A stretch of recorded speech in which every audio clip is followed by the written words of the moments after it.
اعوذ باللہ من الشیطان الرجیم بسم اللہ الرحمن الرحیم رب اشرح لی صدری ویسر لی امری واحلل عقدۃ من لسانی یفقہوا قولی ربی یسر ولا تعسر وتمم بالخیر اللہم لا سہل الا ما جعلتہ سہلا وانت تجعل الحزن اذا شئت سہلا اللہم انفعنا بما علمتنا وعلمنا ما ينفعنا وزدنا علما آمین یا رب العالمین۔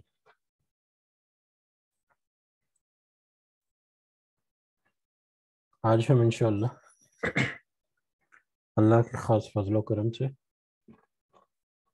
اس کی خاص توفیق سے، اس کی خاص رحمت سے جو ہمارے اوپر ہے، سورہ ابراہیم کی آیت نمبر 22 نمبر آیت سے آنورڈ دیکھیں گے۔ سب سے پہلے ہم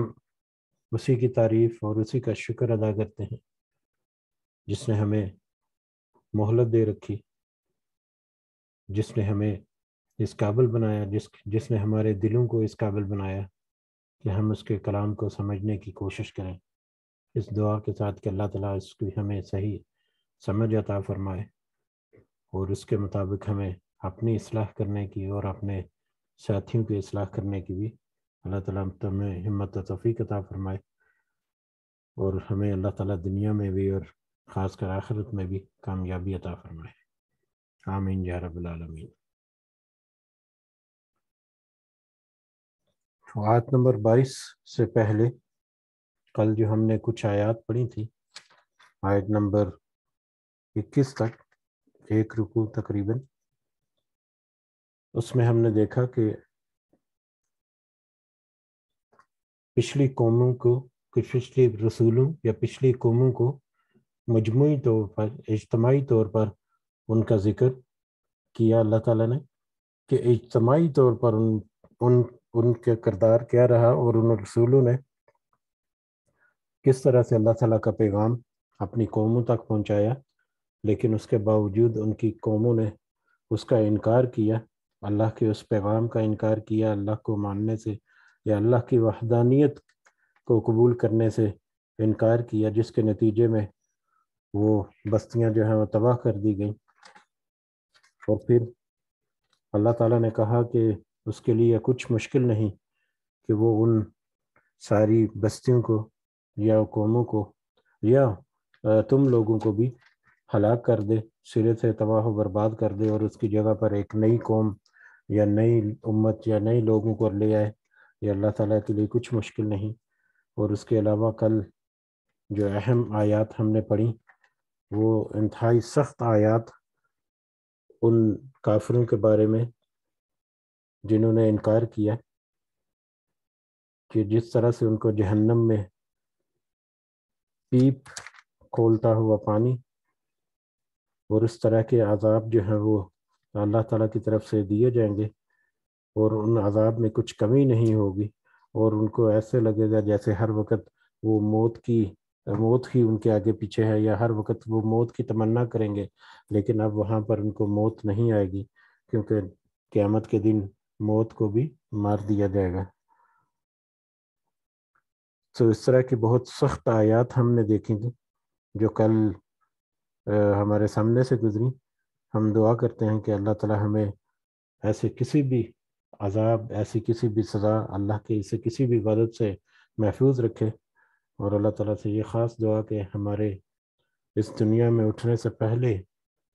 اللہ تعالیٰ ہمیں ہمت و توفیق دے کہ ہم اپنے نامہ اعمال میں کم از کم اتنے اعمال ضرور اکٹھے کر لیں کہ جو کافی ہوں اللہ تعالیٰ کے خاص فضل و کرم کو حاصل کرنے کے لیے جنت کی شکل میں، تاکہ ہمیں کسی بھی قسم کا ایسا عذاب جو ہے وہ نہ چکھنا پڑے۔ آمین یا رب العالمین۔ اور آخری جو 2 آیات ہم نے پڑھی تھیں، اس میں جو دنیا کے جو کمزور لوگ تھے وہ اپنے سے طاقتور لوگ ان سے کہیں گے کہ دنیا میں تو ہم تمہاری تابع داری کرتے رہے، تمہارے پیچھے چلتے رہے، تو اب ہم یہاں پر اس نتیجے پر آ پہنچے ہیں، تو کیا تم اللہ کے عذابوں میں سے کچھ عذاب یا کچھ کمی کروا سکتے ہو یا کچھ عذاب کو دور ہم سے کروا سکتے ہو، تو وہ جواب دیں گے کہ اگر اللہ ہمیں ہدایت دیتا، یا اگر ہم دنیا میں رہتے ہوئے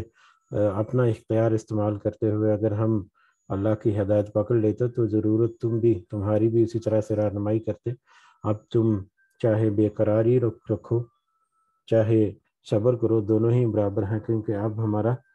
اللہ کی اس سزا سے کوئی چھٹکارا ممکن نہیں۔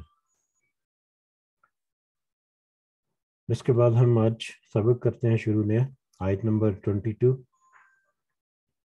اعوذ باللہ من الشیطان الرجیم۔ وقال الشیاطین،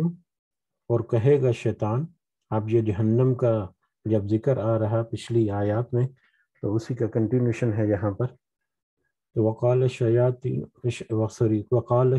اور کہے گا شیطان، لما قضی الامر، جب فیصلہ کر دیا جائے گا معاملے کا ان کے درمیان، جب فیصلہ کر دیا جائے گا یعنی جنت اور جہنم کس کس کو ملے گی، اور سب کا نامہ اعمال کے مطابق اور اللہ تعالیٰ کے انصاف کے مطابق ہر ایک کو اس کا معاملہ جو ہے وہ کلیئر ہو جائے گا، تو جہنم میں جو لوگ دھکیلے جائیں گے وہ ان کی بات ان سے کہے گا، شیطان جو ہے وہ ان سے کہے گا جب اس وقت پہنچے گا، ان اللہ، بے شک اللہ، وعدکم وعد الحق کی، وعدہ کیا تھا تم سے، وعدہ سچا، بے شک اللہ تعالیٰ نے تو تم سے سچا وعدہ کیا تھا۔ شیطان جہنمیوں سے کہے گا کہ بے شک اللہ تعالیٰ نے تو تم سے سچا وعدہ کیا تھا۔ وہ سچا وعدہ کیا ہے؟ وہ سچا وعدہ یہی قرآن کی آیات کی شکل میں، آئندہ آنے والے دنوں کی شکل میں، کہ اگر تم اللہ کی وحدانیت کو قبول کرو، اس کے اوپر اپنے آپ کو قائم رکھو اور اس کے احکامات کے مطابق اپنی زندگی گزارو، تو اللہ تعالیٰ تم سے وعدہ کرتا ہے کہ تمہیں وہ جنت میں یا آخرت میں مطلب کامیابی اور آسانی عطا فرمائے گا اور جنت الفردوس کا مستحق قرار دے گا۔ لیکن اللہ تعالیٰ کا یہ بھی وعدہ ہے کہ اس کے خلاف اگر کسی نے کیا، جو اللہ کے سامنے اس کے خلاف کھڑا ہو گیا، اس سے بغاوت کی،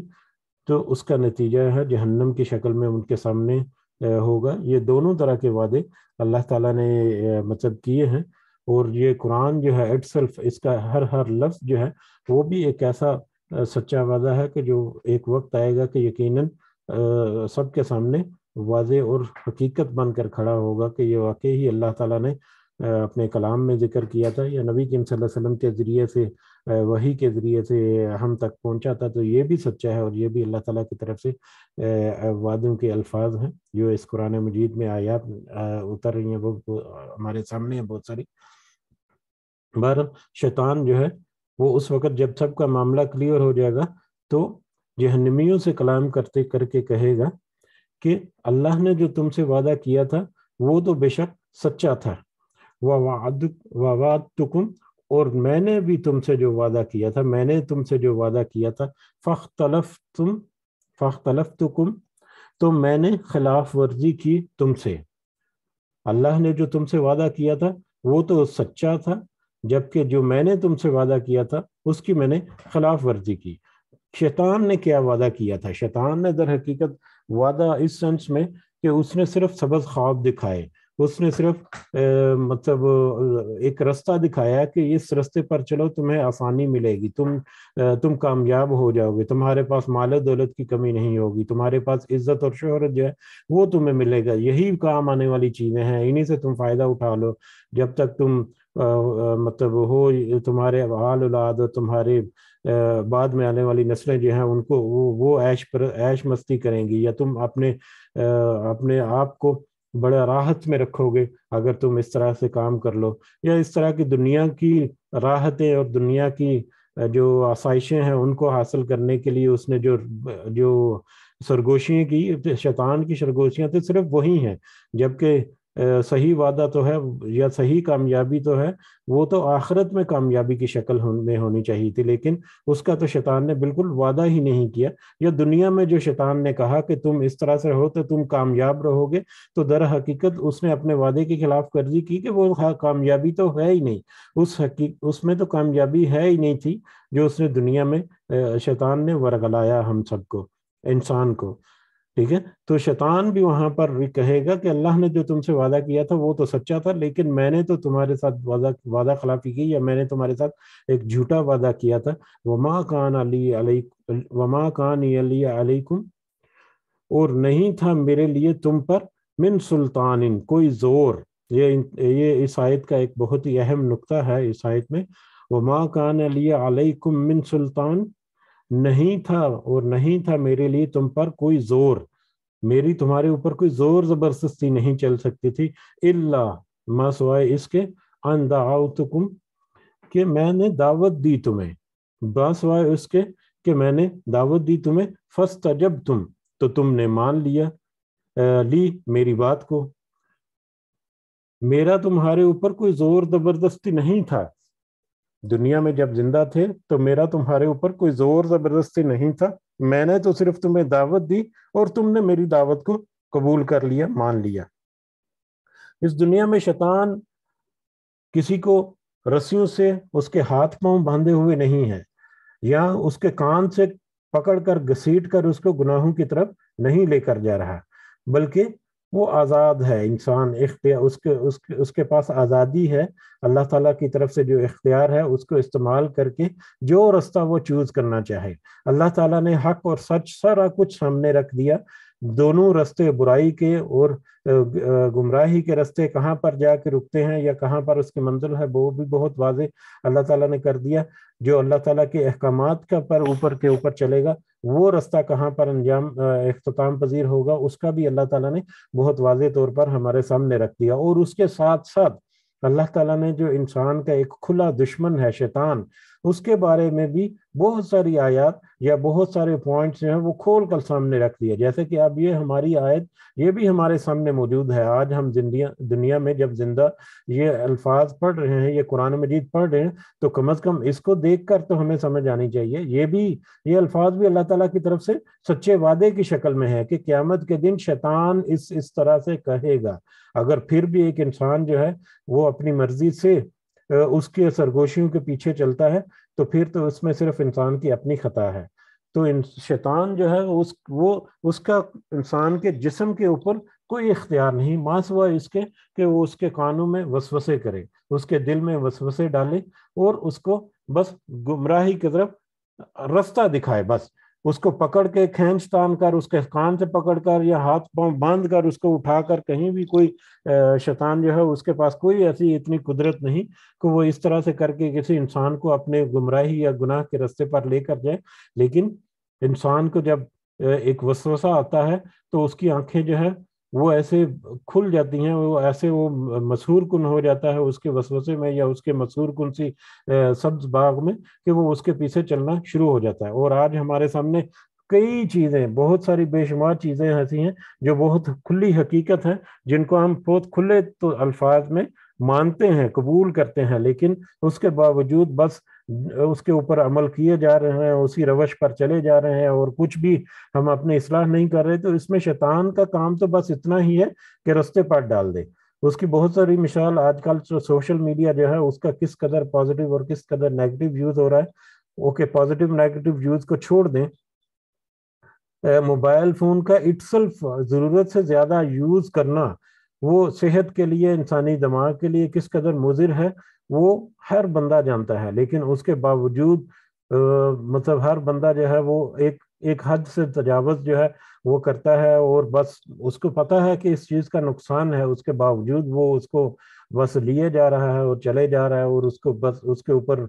کان نہیں دھرتا، اور بس اس طرح سے ایڈکشن اس کے اوپر آ گئی کہ وہ اس سے پیچھا چھڑانا مشکل ہو گیا. تو اب اس کے ادراک ہونے کے باوجود، سمجھ بوجھ کے باوجود اکثر انسان جو ہے وہ ایسے رستوں کی پیروی کرتا رہتا ہے. تو شیطان کا کام تو صرف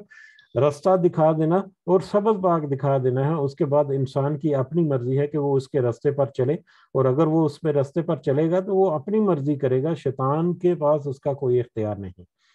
تو اس طرح سے یہ قیامت کے دن شیطان واضح الفاظ میں کہہ دے گا انسان کو، جس کو اللہ تعالیٰ نے یہاں پر ذکر بھی کر دیا کہ ایک وقت آئے گا کہ شیطان یہ کہے گا تم سے، اور اس وقت اگر تم شیطان کے راستے میں دنیا پر چلتے ہوئے اپنی دنیا عاقبت جو ہے وہ گنوا بیٹھو گے تو پھر آخرت میں کس کو مورد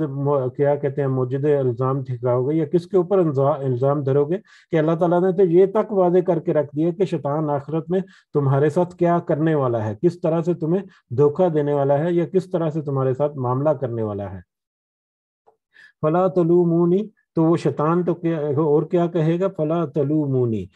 تو اب نہ تم ملامت کرو مجھے، ولومو، اور تم سب ملامت کرو انفسکم، اپنے ہی نفسوں کو۔ اب اس وقت تم اس نتیجے پر جب پہنچ گئے ہو اپنے ہی نفس کی پیروی کرتے ہوئے یا اپنی ہی غلطیوں کی وجہ سے، تو اب تمہیں مجھے مت ملامت کرو، مجھے مت برا بلا کہو، بلکہ اپنے ہی نفس کو، اپنے ہی آپ کو برا بلا کہو۔ ما انا بمصرخکم، نہیں ہوں میں ہرگز فریاد رسی کرنے والا تمہاری، وما انتم بمصرخی، اور نہ ہی تم ہرگز فریاد رسی کرنے والے ہو میری۔ اب نہ ہی تم میری فریاد رسی کر سکتے ہو، نہ ہی میں تمہاری فریاد رسی کر سکتا ہوں، تو یعنی اب نہ ہی میں تمہاری مدد کر سکتا ہوں اور نہ ہی تم میری مدد کر سکتے ہو۔ اب تو صرف اور صرف اللہ تعالیٰ کا حکم اور اللہ تعالیٰ کی مشیت یا اسی کا اختیار ہے کہ وہ جس کے لیے جو چاہے اپنا فضل کرے اور جس کے لیے جو چاہے اس کو سزا دے۔ انی کفرت بما، انی کفرت، بے شک میں انکار کرتا ہوں، بما، اس چیز کا جو اشرکتمونی، جو تم شریک بناتے رہے مجھے، من قبل، اس سے پہلے،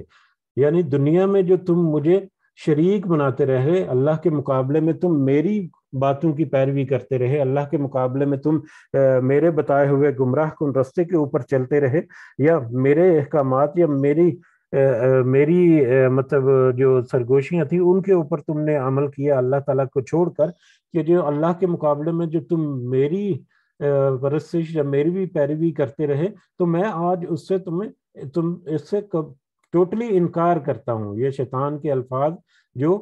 وہاں پر سب کے سامنے ہوں گے، جو اللہ تعالیٰ نے قرآن مجید میں ہمارے سامنے آج ذکر کر دیے۔ ان الظالمین، بے شک سب ظالم، لہم عذاب علیم، ان کے لیے عذاب ہے بہت دردناک، ان کے لیے بہت دردناک عذاب ہے۔ یہ بے شک، یہ آخری الفاظ جو اس آیت کے ہیں، بے شک سب ظالم جو ہیں ان کے لیے بہت دردناک عذاب ہے۔ کچھ علماء کا خیال ہے کہ یہ اللہ تعالیٰ کے الفاظ ہیں یا اللہ تعالیٰ کی طرف سے ہے کہ بے شک ظالموں کے لیے بہت دردناک عذاب ہے، جیسا کہ اکثر آیات میں آتا ہے۔ لیکن کچھ علماء جو ہے وہ یہ بھی کہتے ہیں کہ یہ شیطان اس وقت کہے گا کہ ظالموں کے لیے تو دردناک عذاب ہے، اور شیطان اس وقت اس لیے کہے گا کیونکہ اب ان کے سب کے سامنے اس کا انجام جو ہے وہ موجود ہوگا، اور جو کفر کرنے والے یا جہنم میں جانے والے ان کے سامنے بھی ایک دردناک عذاب ہوگا، جس میں وہ دھکیلے جا رہے ہوں گے یا جس کو وہ وہاں پر سہ رہے ہوں گے۔ تو یہ سب کچھ سامنے دیکھ کر پھر شیطان وہاں پر کہے گا کہ اللہ، سب ظالم جو ہیں جنہوں نے دنیا میں اپنے نفس کے اوپر ظلم کیا، ان کے لیے تو بہت دردناک عذاب ہے۔ بہرحال یہ شیطان جو اس دنیا میں ہمیں وسوسے ڈالتا ہے اور جس کی پیروی اس دنیا میں انسان اکثر و بیشتر کرتا جا رہا ہے، اللہ تعالیٰ کے واضح احکامات اور واضح وعید، واضح تنبیہ ہونے کے باوجود، تو یہ شیطان اس انسان کے ساتھ جس نے دنیا میں اس کی پیروی کی، آخرت میں کیسا رویہ اختیار کرے گا، یہ یہاں پر اللہ تعالیٰ نے کھلے الفاظ میں ذکر کر دیا۔ وَأُدْخِلَ الَّذِينَ، اس کے اپوزٹ، اس کے دوسری طرف وہ لوگ جو داخل کیے جائیں گے، آمنو، اور داخل کیے جائیں گے وہ لوگ جو آمنو، جو سب ایمان لائے، اور ایمان لانے والے، وعملوا الصالحات، اور جنہوں نے نیک عمل کیا، وہ لوگ جو ایمان لائے اور جنہوں نے نیک عمل کیے۔ ایمان اور نیک عمل دونوں لازم و ملزوم، یہاں پر بھی اکثر آیات کی طرح یہاں پر بھی ایمان کے ساتھ عمل صالح جو ہے وہ آ گیا۔ جو ایمان لائے اور جنہوں نے نیک عمل کیے وہ داخل کیے جائیں گے جنات، جنتوں میں یا باغات میں، تجری من تحتها الانہار خالدین فیہا، کہ بہتی ہیں ان کے نیچے سے نہریں اور وہ ہمیشہ رہیں گے ان میں، باذن ربہم، اپنے رب کے حکم سے۔ جو کامیاب لوگ ہوں گے وہ لوگ ہوں گے جو ایمان لائے اور ایمان کے ساتھ ساتھ جنہوں نے نیک اعمال بھی کیے، ان کے لیے پھر ایسے باغات ہوں گے جن کے نیچے نہری بہتی ہوں گی اور اس میں ہمیشہ رہیں گے اپنے رب کے حکم سے۔ تحیتہم فیہا سلام، اور ان کی دعا ان کی دعا ان میں سلام ہوگی، اور ان کی دعا سلام ہوگی، ان کا کلام یا ان سے آپس میں جب ملیں گے یا آپس میں جب بات چیت کریں گے تو ایک دوسرے کے اوپر سلامتی بھیجیں گے، یا جب وہ جنت میں داخل ہوں گے، باغات میں داخل ہوں گے تو ان کو سلام کے ساتھ ان کا استقبال کیا جائے گا۔ علم ترا کیا آپ نے نہیں دیکھا، کیف ضرب اللہ، کیسے بیان کی اللہ تعالیٰ نے، مثلا مثال، کیا آپ نے نہیں دیکھا کہ کیسے اللہ تعالیٰ نے مثال بیان کی، کلمتن طیبتن، پاکیزہ کلمے کی، کیسے اللہ تعالیٰ نے پاکیزہ کلمے کی، ایک پاک کلمے کی مثال بیان کی، کشجرتن، وہ پاک کلمہ ہے ایک درخت کی طرح، طیبتن جو کہ پاکیزہ ہے، اصلها ثابت، کہ اس کی جڑ، اور اس کی جڑ بھی مضبوط ہے،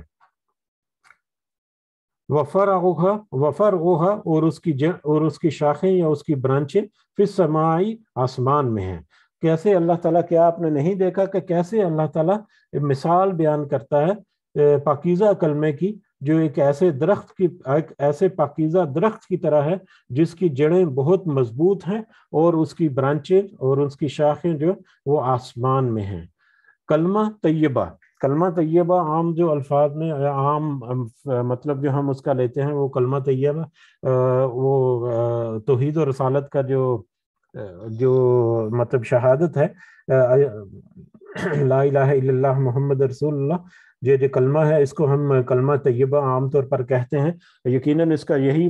مراد ہے، لیکن یہ کلمہ طیبہ پاکیزہ کلمہ جو ہے، اور اللہ تعالیٰ کی توحید اور نبی کریم صلی اللہ علیہ وسلم کی رسالت کا بیان، اور خاص کر اللہ تعالیٰ کی توحید کا بار بار بیان کرنا، ذکر کرنا، کلمہ توحید کے اوپر ڈٹ جانا، اس کو اپنا لینا، اس کے اوپر کھڑے ہو جانا اور اس کے اوپر قائم رہنا، یہ کلمہ ہے جس کا یہاں پر مثال دیا کہ جو شخص اس دنیا میں ایک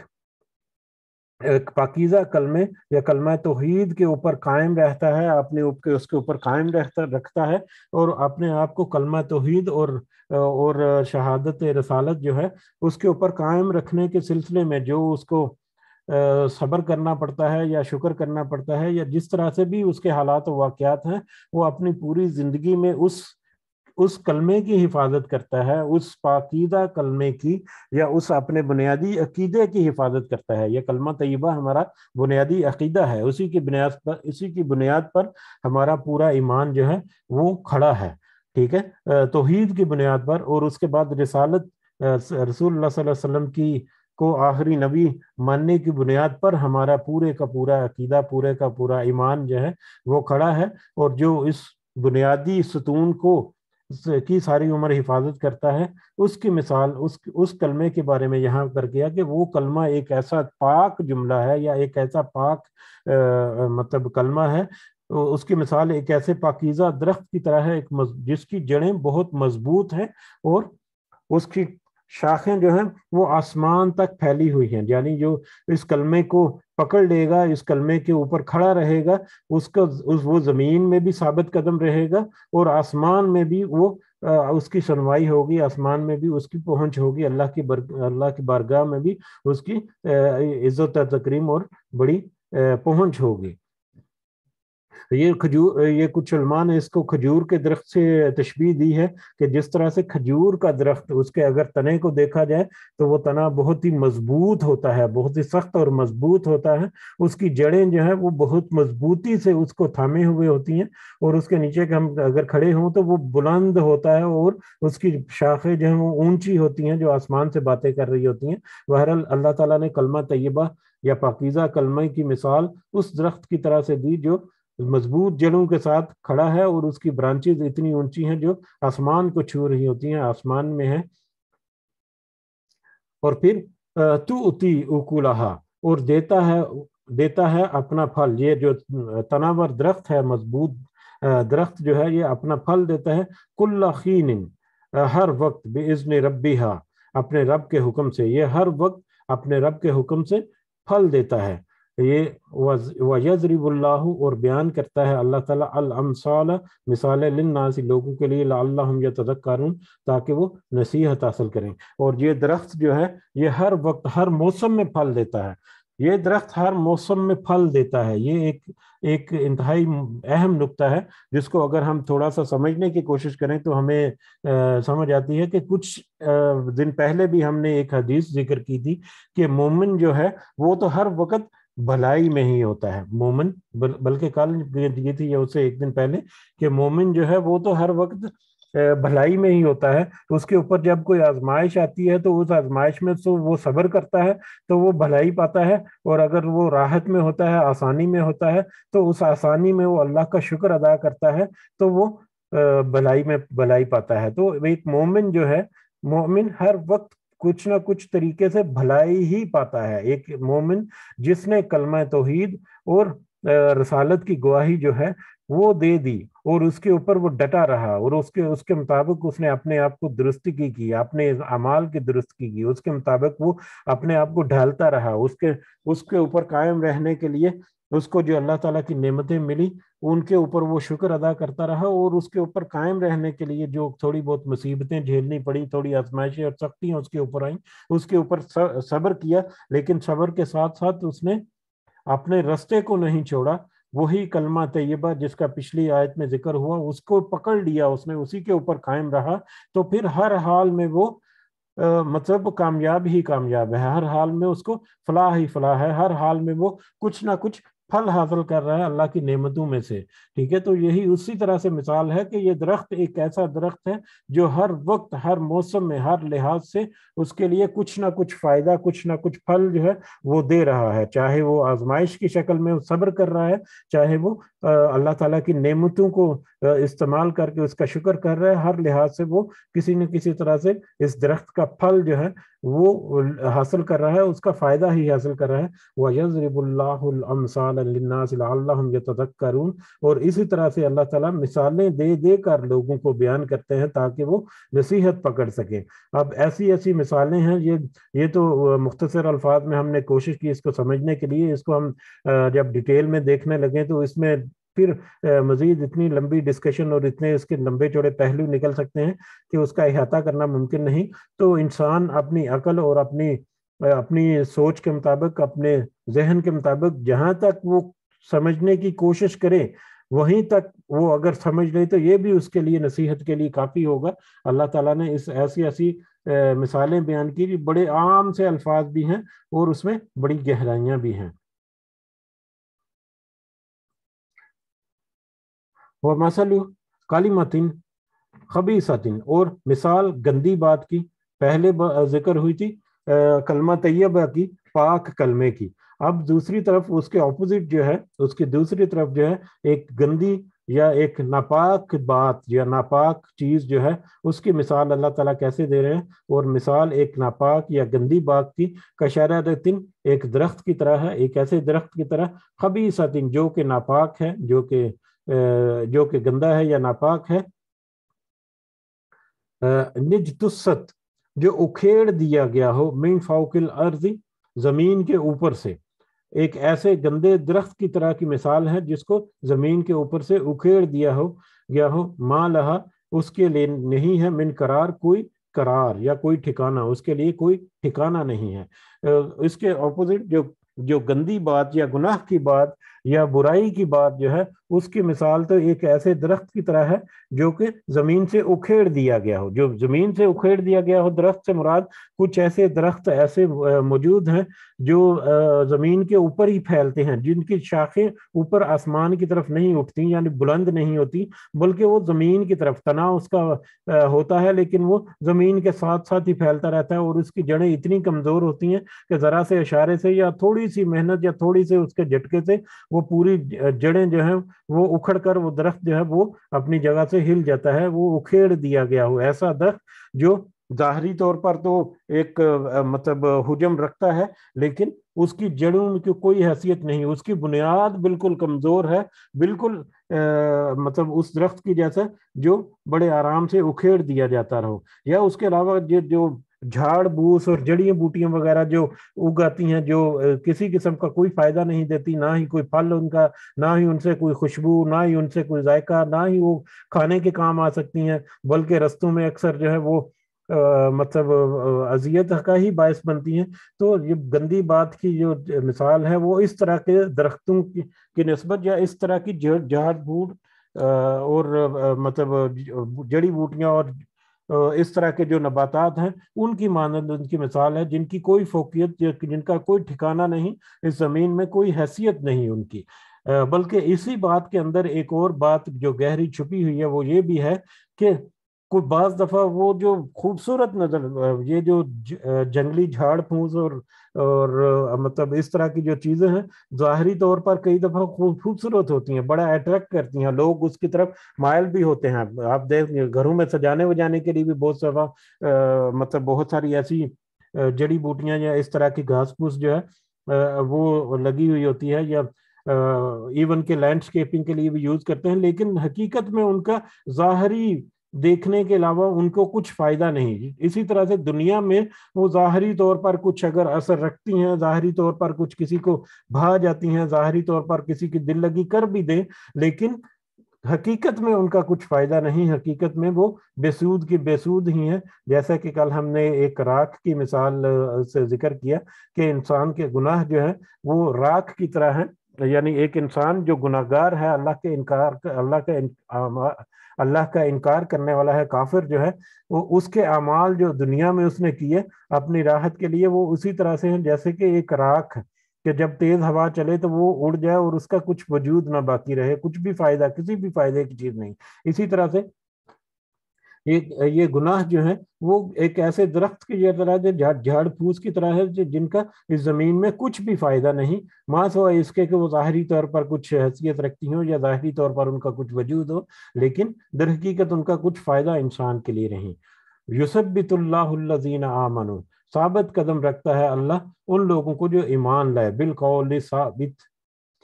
پختہ کلمے کے ساتھ، فی الحیات دنیا وفی الآخرتی، اور دنیا کی زندگی میں بھی اور آخرت کی زندگی میں اللہ تعالیٰ ثابت قدم رکھتا ہے ان لوگوں کو جو ایمان لے کر آئے۔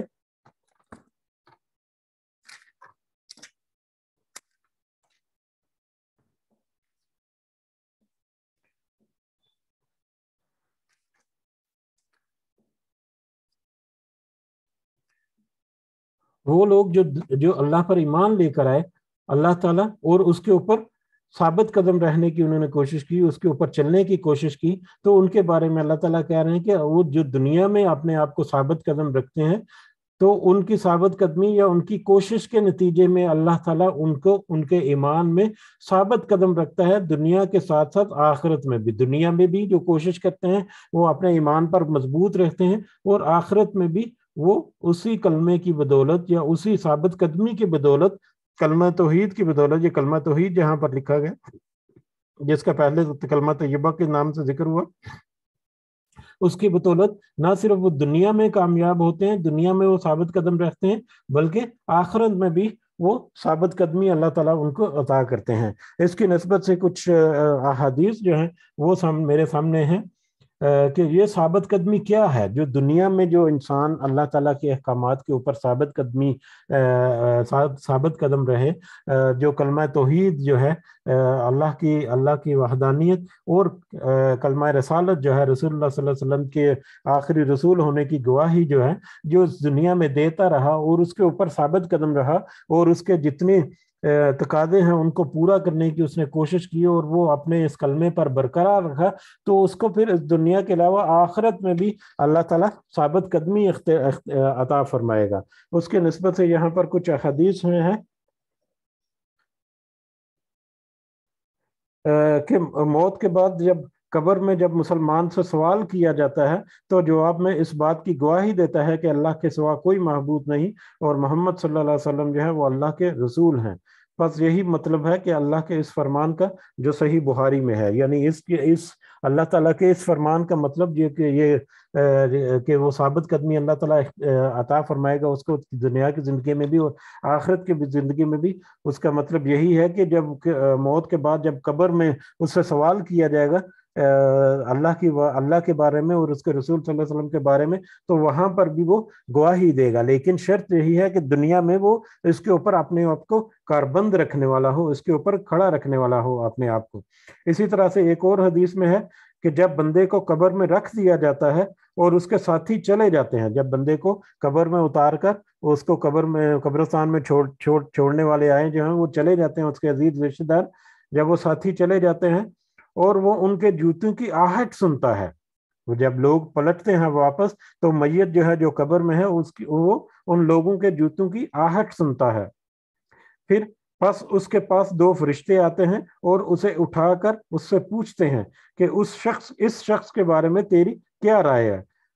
اس شخص کے بارے میں یعنی وہ نبی کریم صلی اللہ علیہ وسلم کی شبیہ یا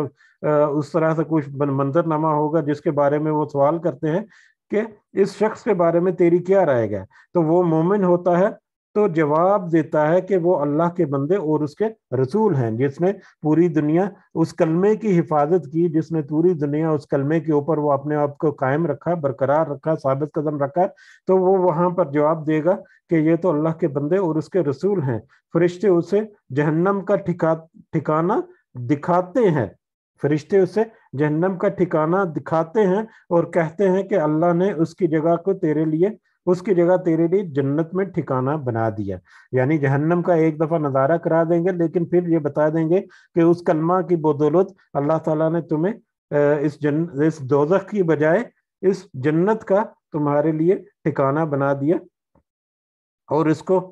پس دونوں ٹھکانے دیکھتا ہے، بس وہ دونوں ٹھکانے دیکھتا ہے، جہنم بھی دیکھتا ہے اور جنت بھی وہاں پر دیکھتا ہے، اور اس کی قبر جو ہے وہ 70 ہاتھ کشادہ کر دی جاتی ہے اور اس کی قبر کو قیامت تک نعمتوں سے بھر دیا جاتا ہے۔ یہ صحیح مسلم کی ایک حدیث ہے، یہ بہت واضح ہے کہ جو اس دنیا میں جو کلمہ توحید اور رسالت جو ہے اس کے اوپر اپنے آپ کو قائم رکھے گا تو قبر میں بھی جو سوالات ہوں گے ان کا جواب صحیح دے پائے گا، اور جس کے نتیجے میں ان کو دونوں ٹھکانے جنت اور جہنم دونوں کا نظارہ کرا کر اس کو جنت کا مستحق قرار دیا جائے گا اور اس کی قبر کو کشادہ کر دیا جائے گا اور اس کی قبر کو قیامت تک کے لیے نعمتوں سے بھر دیا جائے گا۔ یہ صحیح مسلم کی حدیث ہے۔ اسی طرح سے ایک اور حدیث اسی طرح سے ایک اور ہے کہ جب اس سے پوچھا جائے گا، جو میت ہے قبر میں، اس سے پوچھا جائے گا من ربو کا، من دینو کا، من نبیو کا، تیرا رب کون ہے، تیرا دین کون ہے اور تیرا پیغمبر کون ہے؟ تو پس یہاں پر اللہ تعالیٰ اس کو ثابت قدمی عطا فرمائے گا اس کلمہ کی نسبت جس کے اوپر وہ دنیا میں ثابت قدم رہا، کہ اللہ تعالیٰ ثابت قدمی عطا فرمائے گا اور وہ جواب دیتا ہے کہ میرا رب تو اللہ ہے، میرا دین جو ہے وہ تو اسلام ہے، اور میرا نبی جو ہے وہ تو محمد صلی اللہ علیہ وسلم ہے، اور وہ پھر اس طرح سے عذاب قبر سے بچ جائے گا اور اللہ تعالیٰ کی نعمتوں کا مستحق قرار پائے گا۔ لیکن اس کے لیے یہ ضروری ہے کہ جس نے دنیا میں اس کلمے کی حفاظت کی، جس نے دنیا میں اس کے اوپر اپنے آپ کو برقرار قائم رکھنے کی کوشش کی اور جہاں تک ممکن ہو اس کے احکامات اور اس کی پاسداری کرتا رہا، اس کے اوپر اپنے آپ کو قائم و دائم رکھنے کی کوشش کی، تو آخرت سے پہلے، قیامت سے پہلے عالم برزخ جسے کہتے ہیں، قبر کی جو زندگی ہے، اس میں بھی اللہ تعالیٰ اس کو اللہ تعالیٰ اپنی نعمتیں عطا فرمائے گا۔ اللہ تعالیٰ سے دعا ہے کہ اللہ تعالیٰ ہمیں کم از کم ان لوگوں میں ضرور شامل فرمائے جو اس دنیا میں مرنے سے پہلے ان کے پاس اتنے اعمال ہیں کہ ان کا قبر سے ہی ان کے لیے آسانیاں اور اللہ تعالیٰ کی نعمتیں جو ہیں وہ ان کو میسر ہونا شروع ہو جائیں۔ آمین یا رب العالمین۔ اسی آیت کو آگے کنٹینیو کرتے ہیں، وَيُضِلُّ اللَّهُ الظَّالِمِينَ، اور اللہ گمراہ کرتا ہے ظالموں کو، وَيَفْعَلُ، اور وہ کرتا ہے، اللہ کرتا ہے، ما یشاء، جو وہ چاہتا ہے۔ اللہ گمراہ کرتا ہے ظالموں کو، یا وہ لوگ جو گمراہ ہونا چاہتے ہیں اللہ تعالیٰ ان کو پھر گمراہ کر دیتا ہے کہ ٹھیک ہے اپنی گمراہی میں بھٹکتے رہو، پھر اللہ تعالیٰ جو چاہتا ہے وہ کر سکتا ہے، ہر چیز اس کا دائرہ قدرت میں ہے، اس کا دائرہ اختیار میں ہے۔ وما علینا الا البلاغ المبین۔ آج یہیں تک رکتے ہیں انشاءاللہ۔ جی اگر کسی کو کوئی اضافہ کرنا ہے آج کی اس سبق کی نسبت سے یا کچھ بھی تو آپ کر سکتے ہیں۔ جزاکم اللہ خیرا کثیرا۔